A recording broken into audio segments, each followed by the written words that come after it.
Becoming a mother was always something I knew I was meant to do. I can still remember when I was in kindergarten, and we had to share what we wanted to be when we grew up.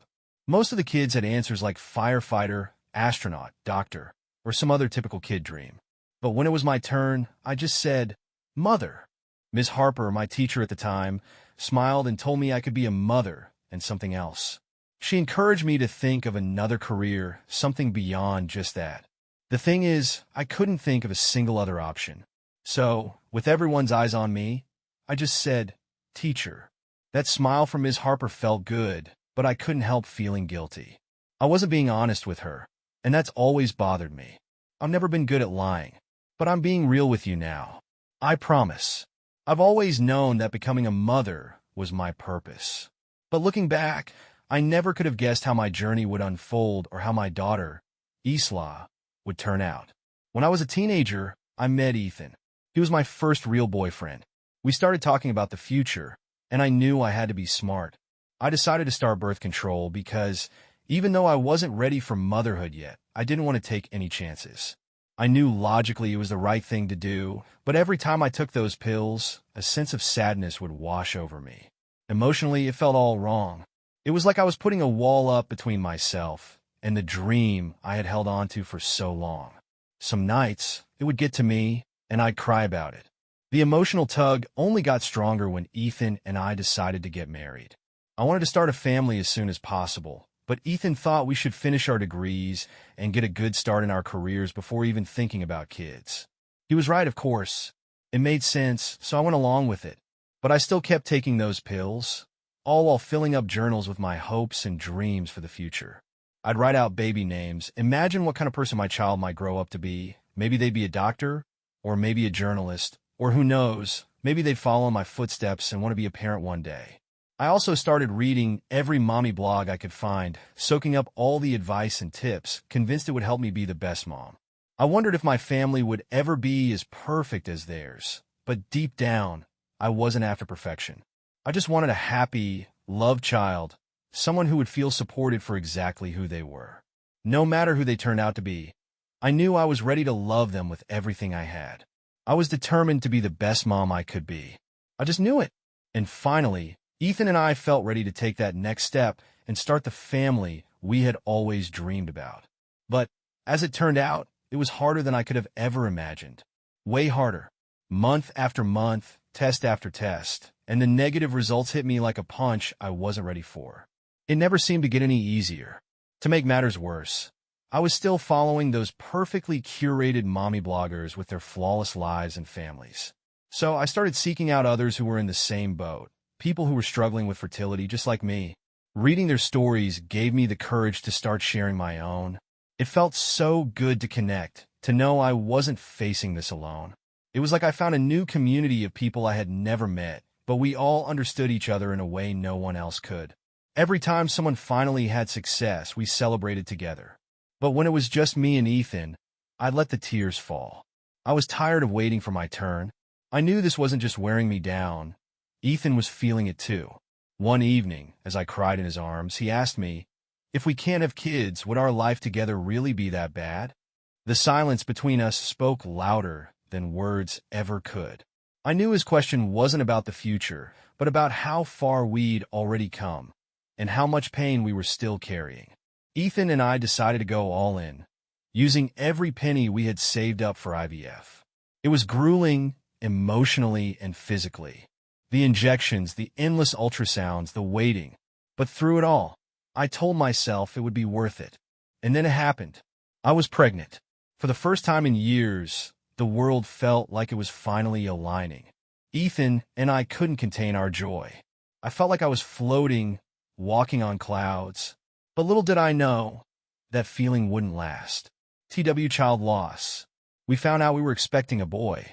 We named him Benjamin, but we always called him Benji. Then came the routine ultrasound and everything changed.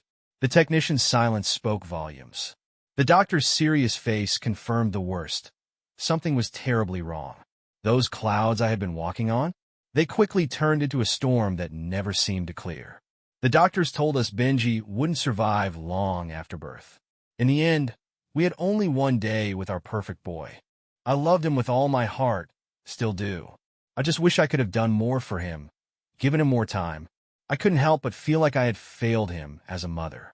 The days, weeks, and months after felt like living in a fog of grief that was so thick, I didn't know how we'd ever get through it.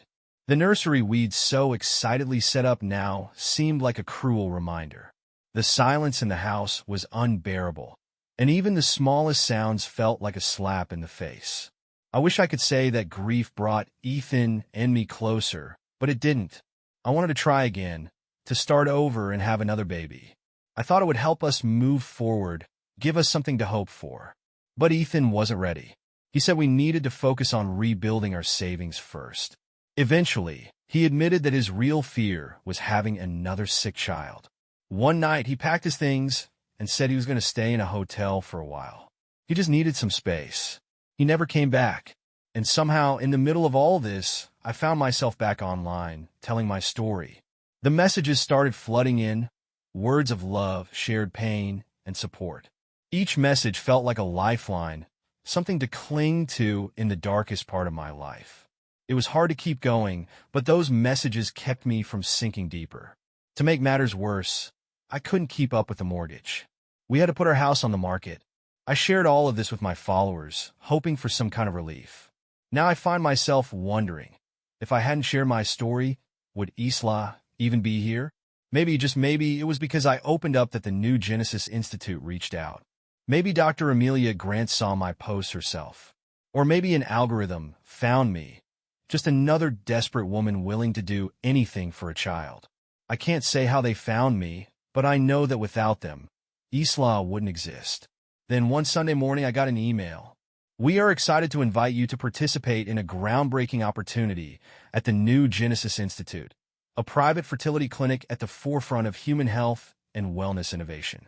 After learning about your fertility journey and the devastating loss you've endured, we believe your experiences make you a perfect fit for the work we're doing at the New Genesis Institute. Dr. Amelia Grant, whose mission is to not only support people like you, but also advance the science of preventative medicine for future generations, has been deeply moved by your story. To accept your invitation, please sign the attached NDA. I stared at the screen, unsure. The email seemed real, but was it a scam? A quick search revealed that the New Genesis Institute was funded by Dr. Amelia Grant, a billionaire philanthropist known for her long-standing support of health initiatives. There were only a few photos of her, and she stayed out of the public eye for the most part. But her name was linked to several important scientific journals, and she had a solid reputation. Dr. Grant had made her fortune early in her career after developing a disease testing device that's now used in clinics worldwide. For the first time in what felt like forever, I felt something stir inside me, excitement, hope. My heart started pounding in my chest. Without thinking twice, I took a leap of faith. I clicked on the NDA. My hands were shaky as I quickly skimmed through the long document. The main takeaway was clear. Everything about the Institute had to stay confidential. I clicked Submit without hesitation. Almost immediately, I was directed to my official invitation. Here's what I saw, and yes, I know I'm probably violating my NDA by sharing this, but honestly, I don't care anymore. This has to be known. Thank you for your interest in the New Genesis Institute. Founded by Dr. Amelia Grant, a renowned innovator in the field of preventative medicine, the New Genesis Institute is on the cutting edge of research that aims to build healthier and stronger generations. We are conducting a series of exclusive fertility treatments, designed not only to help women conceive, but to ensure that future children are born with optimal health, giving them the best possible chance at life. If you choose to participate, you will receive personalized fertility treatments developed by Dr. Grant and her expert team. All accommodations during your treatment and pregnancy at the New Genesis Institute. Tailored health care throughout your participation in our program. Financial support for you and your child, in exchange for participating in ongoing health monitoring for research purposes. The opportunity to contribute to a future where the next generation thrives. This invitation is extended to a select few and is fully funded by Dr. Grant's personal investment in the future of human wellness. Your resilience and willingness to embrace new possibilities have made you an ideal candidate for our program. If you are ready to take the next step, Please RSVP at your earliest convenience. We look forward to welcoming you to the new Genesis Institute. I stared at the letter for what felt like an eternity, reading and rereading it. And before I even realized what I was doing, my fingers were typing a reply. Thank you so much for reaching out. Yes, I would love to participate. Their response came almost instantly. It was an email filled with more details. A private car would pick me up on March 1st, followed by a flight to the Institute. The location was a private island, a place that looked more like a vacation resort than a medical facility. The pictures in the email showed palm trees towering over white buildings that shimmered in the sun, surrounded by crystal clear water. It all looked too surreal to be real. But then again, nothing about this felt real. I didn't let it bother me that I couldn't find the Institute on any map. After all, the NDA had made it clear that secrecy was a top priority. I preferred to lose myself in a fantasy, an escape from the depressing reality I had been living. And the timing couldn't have been better. I'd been searching for a rental for March 1st, and with accommodation included at the Institute, I wouldn't need to worry about that. All I had to do was pack up my life into a storage unit and let whatever happened happen. For once, I wasn't trying to control everything. It felt like winning the lottery, like a dream I never expected to come true. By the time March 1st arrived, fear crept in. What if it was all a scam? What if someone was playing a cruel joke on me? What was the real reason they'd chosen me? But when the car showed up exactly when it was supposed to, and I was escorted to the airport and boarded a small plane, my doubts began to fade. The flight was quiet, with only the crew and two other women on board, Claire and Mariah. I learned they were both there for the same reason. Like me, they had struggled to conceive and couldn't afford alternative treatments. Claire had recently lost her husband to cancer, and Mariah had experienced the devastating loss of a child who passed away as an infant.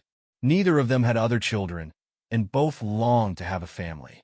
We all shared a deep sense of hope that this program would be the answer. The plane touched down on a pristine airstrip, and we were greeted by smiling staff members who seemed to know us personally. Lark, one of the most cheerful staff members, took us under her wing and led us to the main building, where we would meet Dr. Grant. That's when it all started to feel real. The island was everything the photos promised, beautiful, serene, and isolated. The facility was beyond impressive. White cottages dotted around a large main building, with lush gardens weaving through everything. Lark explained that we would each have our own cottage during our stay.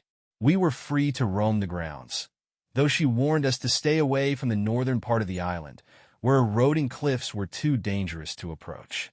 A border wall separated that area from the rest of the facility. When Dr. Grant emerged from the main building to greet us, she radiated confidence. Her piercing green eyes studied each of us with a calculating gaze. She spoke calmly but assuredly. You've made the right choice in coming here. We will take excellent care of you. She encouraged us to explore the island, meet the other women, and begin the journey ahead. There were 20 women in total, and before we could start treatment, we spent several days in group therapy. We shared our stories, our hopes, and our fears. It was strange how we all had one thing in common. Each of us had lost someone we loved dearly, and each of us dreamed of becoming a mother. We were all single, struggling, and desperate for a second chance. As the days passed, I noticed Mariah becoming more anxious. What had started as excitement about the opportunity now seemed to overwhelm her. She pulled me aside one evening and whispered that she thought we were being watched, that something about Dr. Grant made her uneasy. I didn't see any cameras, and I brushed it off as paranoia. But now I wonder if she was right all along. Then came the day we were all waiting for. Our treatment was about to begin. We gathered in the main building, where Dr. Grant explained the process in detail. She said we were chosen for this program because we understood what it felt like to have our dreams shattered. She promised that not only would we conceive, but our children would be born healthier, stronger, and with the best possible genetic foundation. Your pain will not be in vain, she said. We will give your children the chance you never had. Dr. Grant gave each of us the option to leave if we felt uncomfortable. No one left. We were all in this together, ready to bring home the children we had always dreamed of. The 14 of us started the treatment. Aside from all the injections, It honestly felt like the best vacation I'd ever had. They took such good care of us. We always had delicious food, massages, and therapy whenever we needed it. The staff was incredible. During therapy, they encouraged us to see the health benefits our children would bring as the future of humanity. It made us feel good knowing we were contributing to a healthier new generation. We all got pregnant quickly. Regular scans and health checks showed that our babies were developing well. I found out I was having a girl, and I was over the moon. I couldn't stop falling in love with my little girl, even though I hadn't met her yet. She kicked hard inside me, and I wanted to pick a strong name for her. I decided to call her Isla. I couldn't help but wonder if she'd look like her brother, Lucas. One evening, Anna and I were sitting on the beach under the stars. By then, both our bellies had grown round. I lovingly rubbed mine, but Anna just stared at hers. She grimaced as her baby gave a powerful kick, and I even saw his little foot pressing against her stomach. Anna looked troubled, her usual bright smile replaced by a cloud of doubt. "Is something wrong?" I asked her. "Do you ever feel like something isn't quite right about all this?" she said quietly, barely audible over the sound of the waves. "Off?" "No," I said, but I felt a surge of unease. I pushed it down because I didn't want to believe it, not when I was so close to holding my daughter in my arms. "Do you know exactly what they've done to us and our babies?" Anna asked. "I'm no doctor or scientist," I said. "I don't understand all the technical stuff, but I know they know what they're doing, and that's what matters to me. What if something, I don't know, is wrong with our kids?" Anna's eyes welled up with tears. "There's nothing wrong," I reassured her. "They've been monitoring them so closely." I smiled, took her hand, and added, "I think it's just nerves. We've all been through so much to get here." But even as I said it, I wasn't sure if I was trying to reassure her or myself.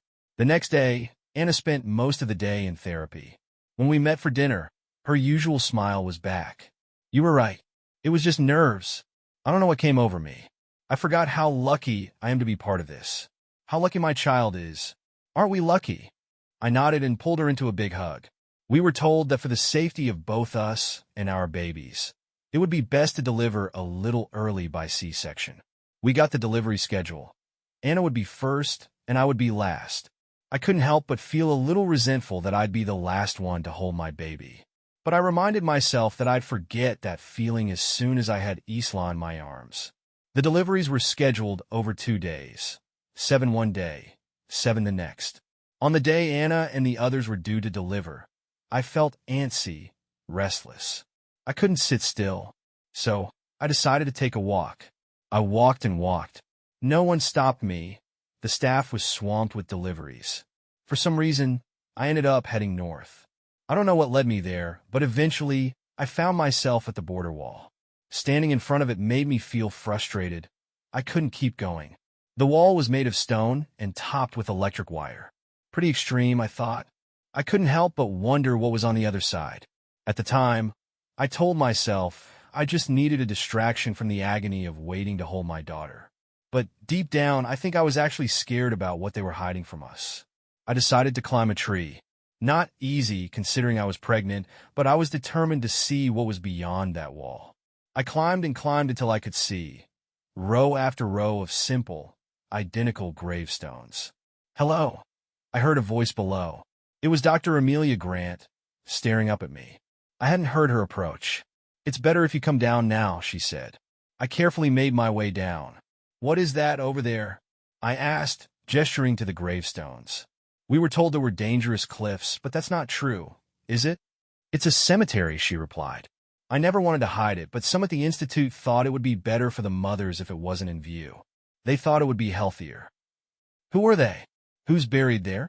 I asked, although I wasn't sure I wanted to know.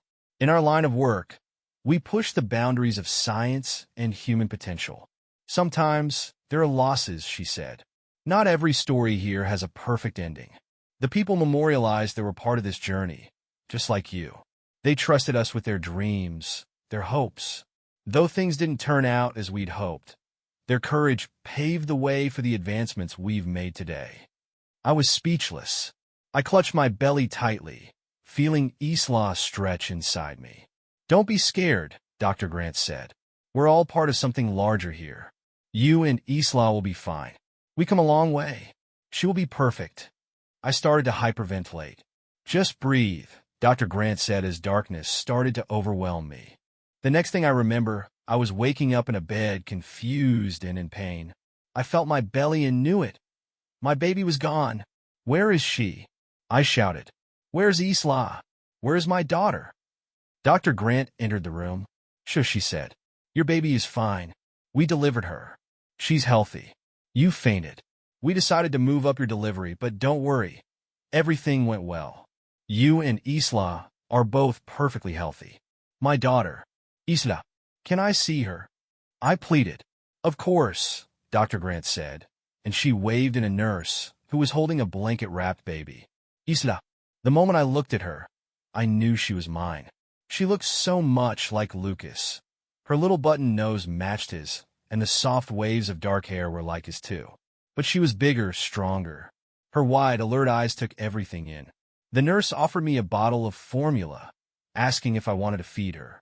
I asked if I could breastfeed, but Dr. Grant said that wouldn't be a good idea.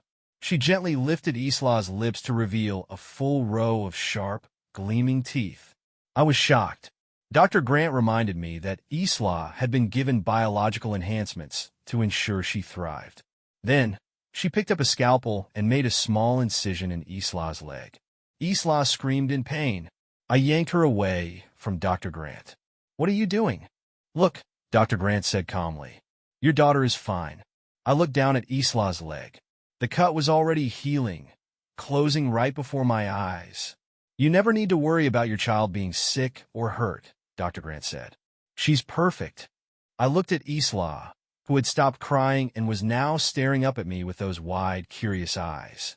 Yes, I said softly, she is perfect. I love her to the stars and back, and I always will. Dr. Grant smiled. We spent Isla's first year on the island with the other Genesis children. It was a dream. Isla grew quickly, so did all the children. They hit milestones ahead of schedule. Isla crawled at 2 months, walked at 5, and started speaking in full sentences far earlier than I expected. From the beginning, her eyes seemed to hold an understanding beyond her age. I marveled at all her accomplishments. Anna and I grew closer too. She watched her son, Lucas, grow with the same amazement I felt for Isla. Any doubts she had before seemed to vanish as she saw him laughing and playing with the other kids. After the first year, Dr. Grant arranged for us to transition into the real world. Isla and I were placed in a fully furnished apartment. It was beautiful, a dream, really. This was our home now. But the first night, I couldn't sleep. I was restless, tossing and turning for hours. Finally, I told myself it was probably just the adjustment to our new life. Maybe I was missing the comfort of the island, the family we'd built there. I eventually fell asleep.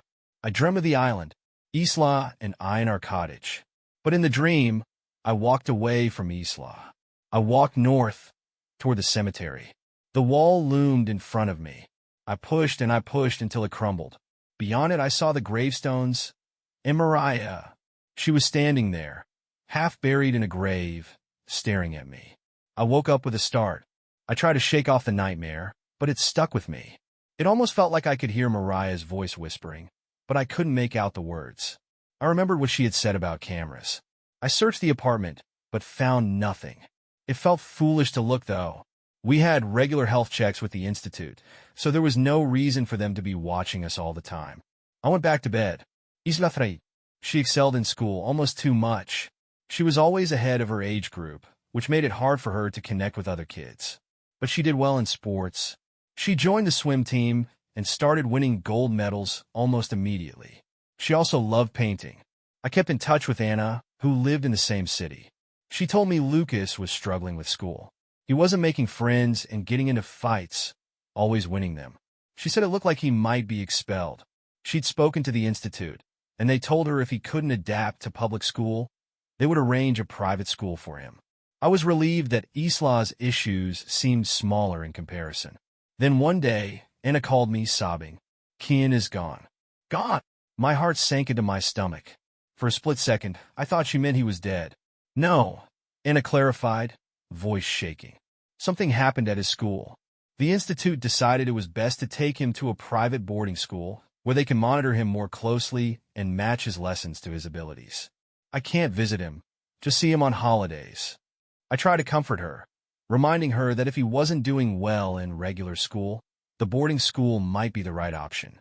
She agreed. I reminded her that Christmas was coming soon, and she'd get to see him in just a few weeks. But then Anna told me she wished they'd keep him for Christmas too. I didn't know how to react. What do you mean? I asked, confused. Her voice dropped to a near whisper, barely audible. Because I'm afraid of him. I tried to calm her down, assuring her that the new Genesis Institute would know how to help Lucas. They've got everything under control, I said. She nodded, but I could hear the doubt in her tone. Yeah, right? Of course. Then she said goodbye. I was left feeling rattled, more than I wanted to admit.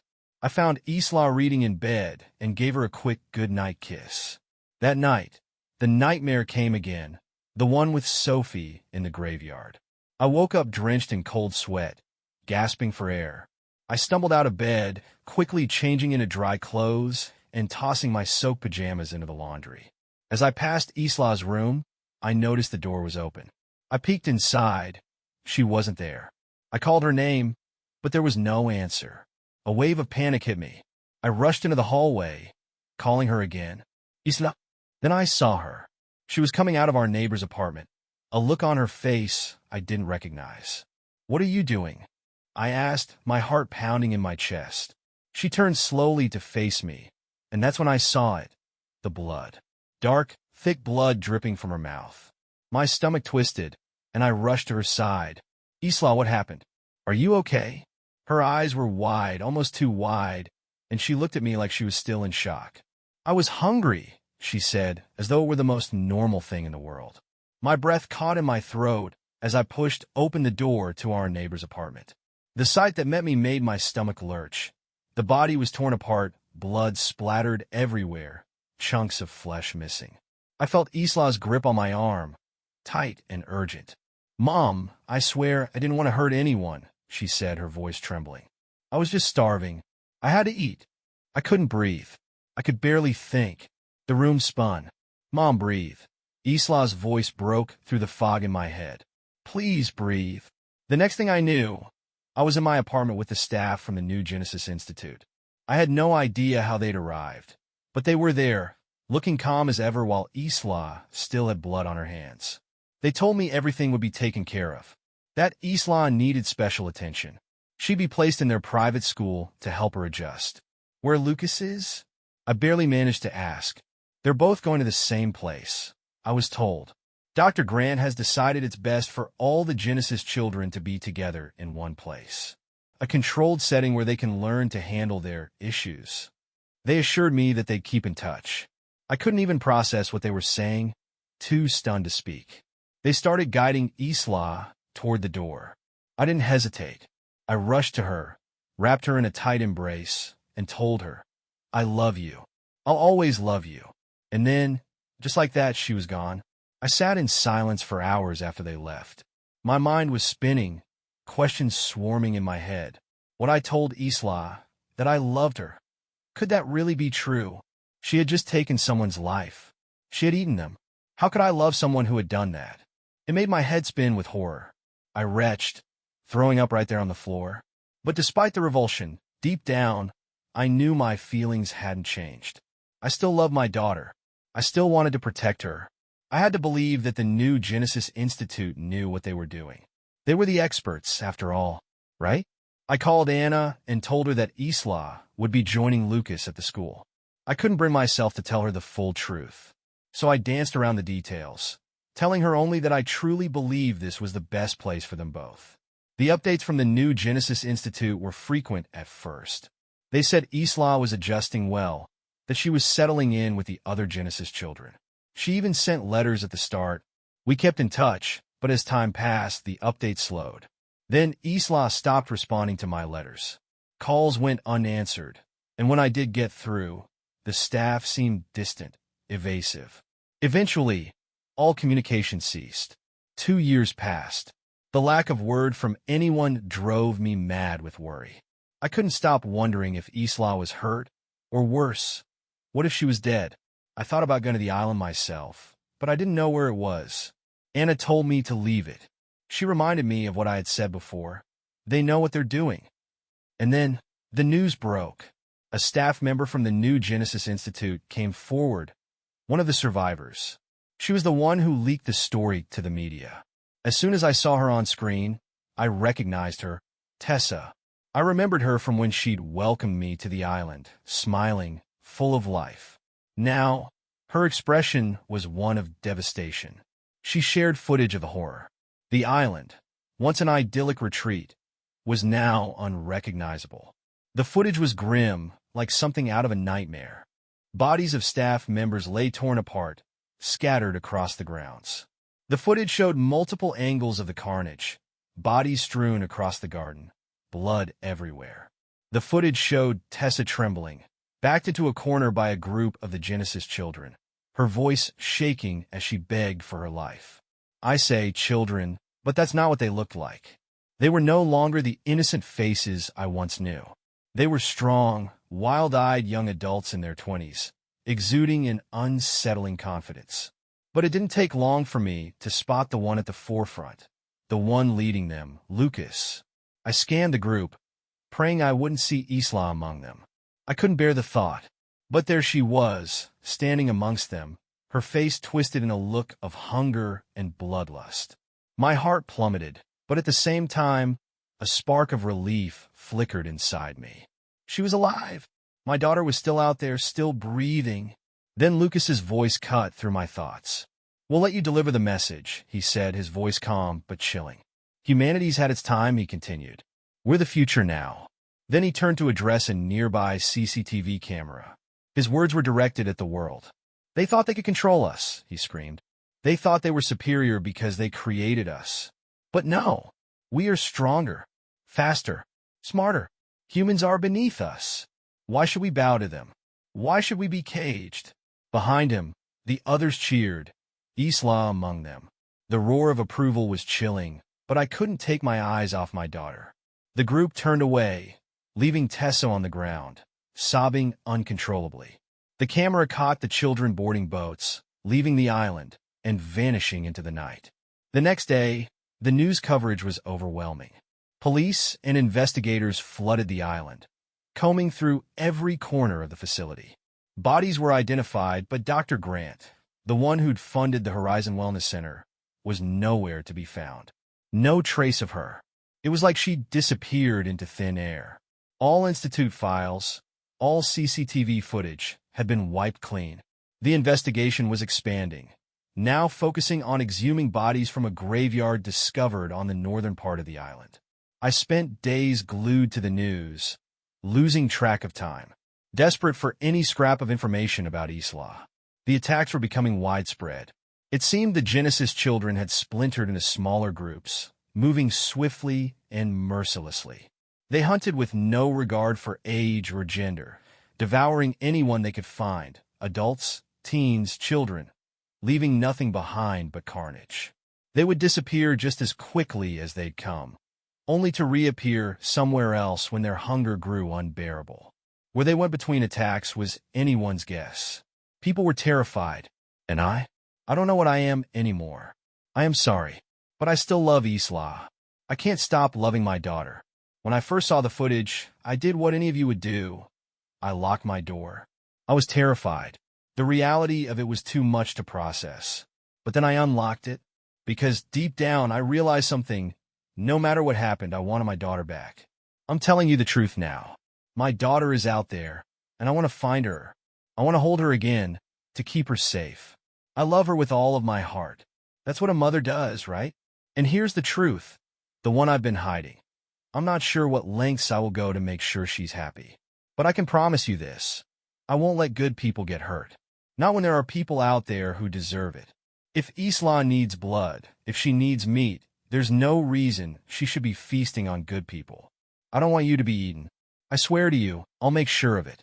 You're good people, aren't you? I know you are. Isla may be missing, but I don't want you to go looking for her. I'll take care of it. I'll find food that's more suitable for her. I promise.